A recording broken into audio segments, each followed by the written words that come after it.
The core of the upcoming presentation is my current dissertation project at the Hamburg University.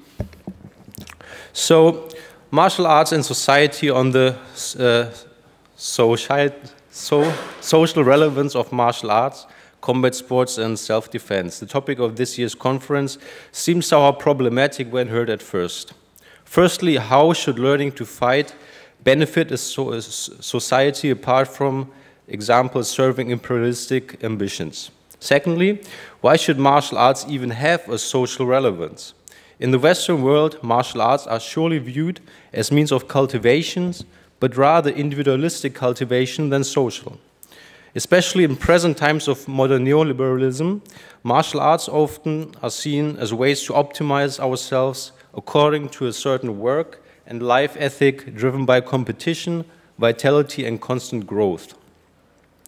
For our children, martial arts are seen as ways to develop skills that will help them to prevail in social and especially institutional life as school and work. However, when looking at the formative years of today's most popular East Asian traditional martial arts, the argumentation of social benefits of martial arts training was ever present. One might think of martial arts in times of Japanese imperialism or in times of Chinese nationalism and the Koshu movement. One of the historical younger examples for this paradigm is Korean Taekwondo. Korean Taekwondo is a relatively young martial arts which underwent many changes and fractures since its establishment in 1955. In that year, the leaders of the Naengkwan, Korean martial arts schools that taught a different mix of martial arts, most of all Japanese karate, gathered under the initialization of Army General Chae Hong-hee to form a national art of empowerment which primarily should be taught as physical education for soldiers of the newly established Korean Republic. In the events of time, Taekwondo separated into two major styles, the Changhong-ryu or ITF Taekwondo and the Kukki or WTF Taekwondo, which is also my current object of the study. While the Changhong-ryu formed around the cult-like followership under Chae, the Kukki style established itself as national martial art and eventually as a martial sport. In this process, the year 1972 is of high importance. This is the year the Kukki-won, or Center for the National Art, was opened under the leadership of Kim Moon-young, a former agent of the Korean Intelligence Service. Since the Kukki-won was Korean governmental institution which had to standardize Taekwondo technique, curriculum and grading. Even today, the Kukki-won still operates under the South Korean Ministry of Culture, Sports and Tourism. The picture that you see there is a calligraphy made by President Park Chung-hee, at that time dictator of South Korea in the forming of the Kukki-won. So this was a present to the Kukki-won authorities and should underline this national character of the sport. And it says Kukki Taekwondo, which means like national art or national treasure. So what started as activity for soldiers, whether or not they trained the art for combat purpose, is another object of discussion, evolved in the 1960s and early 70s to a mass activity in Korea. Under the leadership of Kim Moon-young, Taekwondo became part of the curriculum in Korea's primary and secondary school systems, and therefore a mandatory exercise. Core elements of the curriculum were, of course, basic technique and form, sparring, and occasionally breaking. However, with the evolving competition rules, sparring became more and more focused on foot techniques and therefore concerning techniques and tactics more and more separated from the practice of forms and basic motion. Fighting abilities were no more of interest, if they ever have been at all.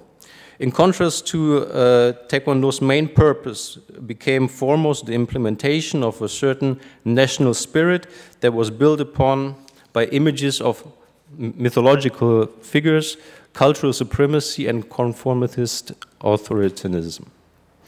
I therefore argue that the practice of Taekwondo in South Korea shows us how martial art with elaborated theatrical features, which I showed in my master's thesis, serves not primarily as an exercise for self-defense, but rather as a tool for implement devotion, self-sacrifice, and allegiance towards the nation. But what are these motives Taekwondo is built upon, and are they still prevalent in the practice of Taekwondo in South Korea, even after the country has evolved to an obviously democratic nation? Surely one could study a lot of books and articles written by Taekwondo masters or published by Taekwondo institutions on the virtues and morals of Taekwondo. The phrase Taekwondo spirit is widely used, sometimes as an indistinct claim for personal growth, and sometimes as a very clear code of action, as in the case of the 5 tenets of Taekwondo by General Che Hong-hee, which you see here. There are these 5 tenets of Taekwondo, which is courtesy, integrity, perseverance, self-control, and indomitable spirit. However, Taekwondo is not predominantly a written, but a physical culture, and hence the physical performance should be more of interest. It is therefore interesting how these ideals, norms, and values are embodied in the practice of Taekwondo and how they are defined in physical performance. So what kinds of norms and values does the practice of Taekwondo incorporate? What norms, values, and ideals are staged in the practice of Taekwondo?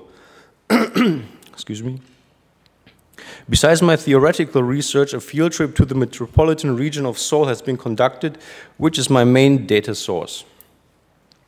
Firstly, I would like to give a rough sketch of my theoretical background. The theoretical background of my study is based on 2 academic discourses in contemporary German theater and performance studies and sociology. The first one is driven by a theory that theater, performance, and such evolved from ritual actions. Therefore, also contemporary forms of performance contain ritual aspects of some sort. Based mostly on the works of Victor Turner, who studied rituals in tribal communities, they argue that rituals, and therefore also all forms of performance, are predominantly social actions with effect on the life beyond the performance. Erika Fischer-Lichte, Gabriele Klein, and others argue that performances are, as social actions, are hence displays and also creators of social identity. The sociological practice theory, the second discourse, is heavily influenced by Pierre Bourdieu and Michel Foucault. The term was initially formulated by Theodor Schatzky in the 1990s and is presently used by Robert Schmidt, Hilmar Schäfer, and Andreas Reckwitz, among others. They view social actions, practices, as they call it, as embodiment of agencies and structures. Practices are therefore displays and also creators of social structures and agencies by subjectivation and objectivation. In my study, I want to combine these 2 approaches by asking how agencies and structures are staged in theatrical practices, especially how norms, values, and ideals are displayed. Now I want to talk about the performance ethnological research in Seoul. The field trip took place from December 12th of 1915 to 6th of March 2016. My main focus lied on the participal study in a Taekwondo gym in South Korea. You can see here 2 pictures of the gym. One is at the front side and one is at the right side of the gym. There you can see very clearly the Korean flag at the front side, which is very common sense for Korean gyms, that the Korean flag is at the top side of the gym. On the right side, you see this calligraphy, which I showed you before.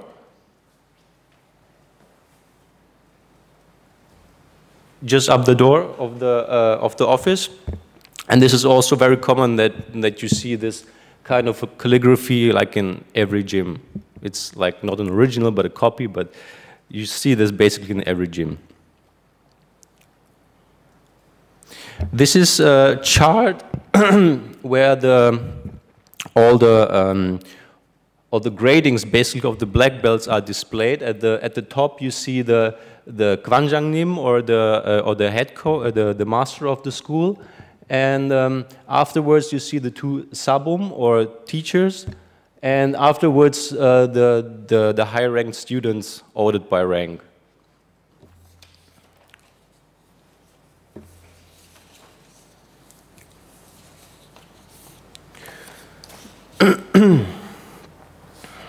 The gym was located in the Kumcheongu area at the outer borders of Seoul. The school was owned by an 8th-degree black belt grandmaster who graduated in Taekwondo and physical education at Yongin University, one of the 3 major Taekwondo colleges in South Korea. He usually did not teach himself, but employed 2 sabum, or instructors, that were formerly his students and also graduated in physical education. The gym students were mainly children between 6 and 16, and regularly classes were taught 5 times a week, each 1 hour. There were 4 regular classes each day from 1 p.m. until 7:30 p.m. And in these classes, you can say that perfection of Taekwondo technique was not very essential or of little importance. I show you now 2 pictures of trainings there. What is very interesting, at first, that not all of the students wear a dobok or a Taekwondo outfit, as you would say, but many of them also wear like normal sporting clothes, which is some kind of interesting, because when you practice Taekwondo, for example, in Germany, there is a very much, how can I say, effort put in the fact that everybody wears this clothes and everybody is like in line with that. Yeah, so that was kind of interesting. This is another picture. There you see, unfortunately I don't have music or videos with me about that, but that's a kind of practice that is very popular in Korea right now. It's called Taekwondo dance. And they incorporate K-pop music and dance movements into their Taekwondo practice, and like doing simple choreography with children, also for adults as well. This is another very interesting feature of the gym. It's called a bang bang, or a trampoline, I think it's called in English. Yeah, and this was a very important feature of the gym, and the master also did very much advertising with the fact that they have a bang bang, which is very nice for children to play. So even more children would come to his gym. This is another picture from Christmas holidays. They did something like a Christmas special there in the school, and there you see all the children, and with me as Santa Claus in the picture as well.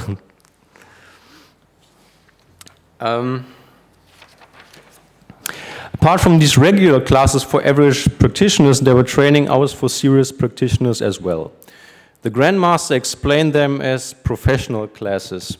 They were mainly consisted of high school students, and many of these students trained for the preparation for an acceptance test for university. These professional training sessions took place 5 times a week from 8 p.m. to usually 11 p.m. and additionally on Saturdays from 11 to 12. These training sessions were in many aspects a lot different to the regular training, not only regarding the training hours, but also the training practice itself. Since the Grandmaster formerly was a member of Yongin University's demonstration team, this training focus heavily relied on form training, or pumse, and demonstration techniques as flying kicks, spinning kicks, jumping kicks, and so on.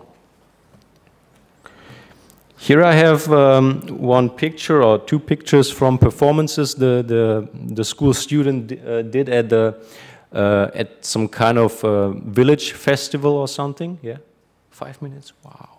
Okay. So I will, continue my talk. You see that a picture. Usual training contains mostly of the repetitive exercise of basic kicks, often with rubber bands and certain sequence of forms. Also basic conditioning like running, stretching, strength exercise were practiced regularly. Interestingly, partner work and sparring was very rare. Due to my stay, there was just one time we were practicing with a partner and even did some sparring. in 3 months. Besides the training hours, there was also a lot of group activities like celebrations, holiday trips, working days or drinking events with the older students, instructors and the grandmaster, which were also kind of mandatory for the students. In addition to that, I trained with the demonstration team of Yongin University and also participated in a training session at another Taekwondo gym. I also had been to 2 Taekwondo performances, one by the Kukki-Spirit demonstration team and one by a martial arts theater performance called Rival, and a black belt testing for children at the Kukki-Spirit as well. Here you get some impressions from the grading at the Kukki-Spirit. This is the main hall of Kukki-Spirit, and in the back you see students lining up for pumse or forms. In the middle it's basic technique, and in the front there are two areas for sparring. As you can see here is like very much of a rush through. There's the children waiting to be tested, and it's like going and leaving, and yeah, lots of stuff going on.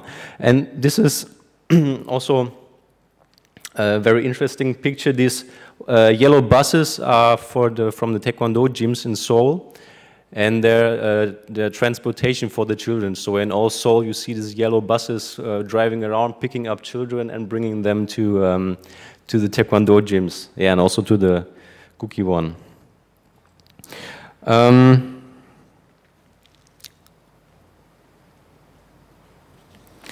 Yes, I will skip something and come to my research method. The observations from the field were documented in a research log. At first, notes were kept very open, and the training space was described, and also pictures were taken. Also, the techniques that frequently were trained were documented, as well as the training methods and the social interactions and representations. Later, the notes became more specific, so that recurring patterns and rare events already could be separated from each other. Also, symbolic actions were documented more in detail. The next step, which is also the current working stage, is to put all the collected information in a structured scheme. For this, categories from theater and performance studies shall be used.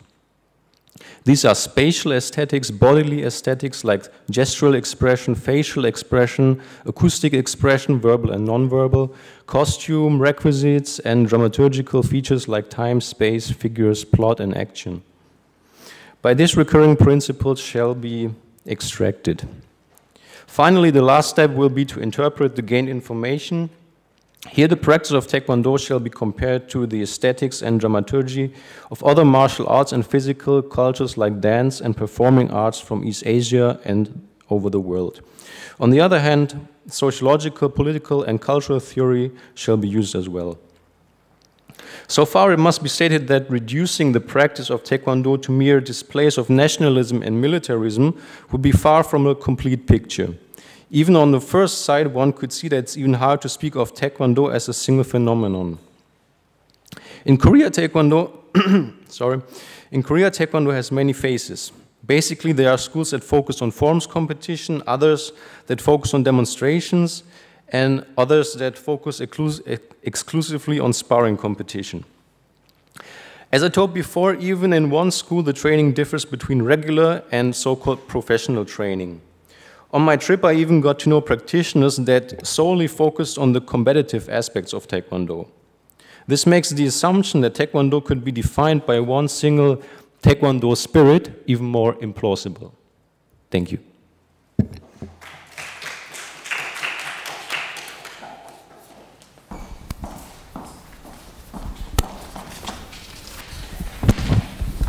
Thank you very much for this interesting input. As I did not want to steal any of the speakers' time, I totally forgot to introduce myself. My name is Lisa, so I want to do that now. Now it's time for you. If you have questions, if you want to share your opinion, please feel free to do that now. Please. Thank you. That was really interesting. Towards the end, when you talk about your methodology. Sorry? Your methodology. Yeah. You talk about the time you spent in Dojang.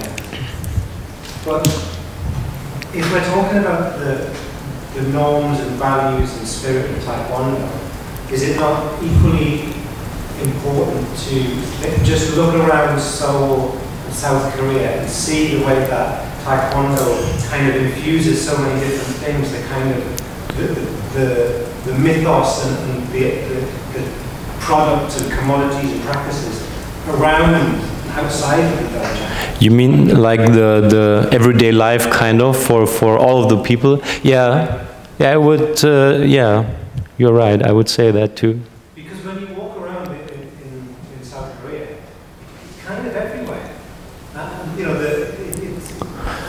it's a big deal. Like they want it to be. Yeah. They want it to be a part of everyday life. Also with K-pop, there's like this exchange of ideas, if I could say so, between Taekwondo and K-pop is very, very big. You know that also music is taken from K-pop, brought to Taekwondo, but also like techniques and aesthetics from Taekwondo brought to K-pop as well.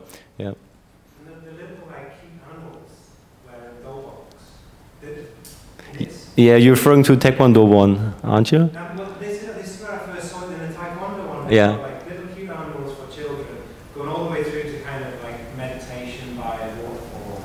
And they're trying to define Taekwondo as like something for everyone. Yeah. Fun for children, trampolines, through to meditation. They're making it like yoga for you know older people. And then you know they want Taekwondo to be this thing that permeates people's ideologies and lifestyles outside of the dojo. Yeah. Yeah, thank you for that additional information. Thanks. Yes?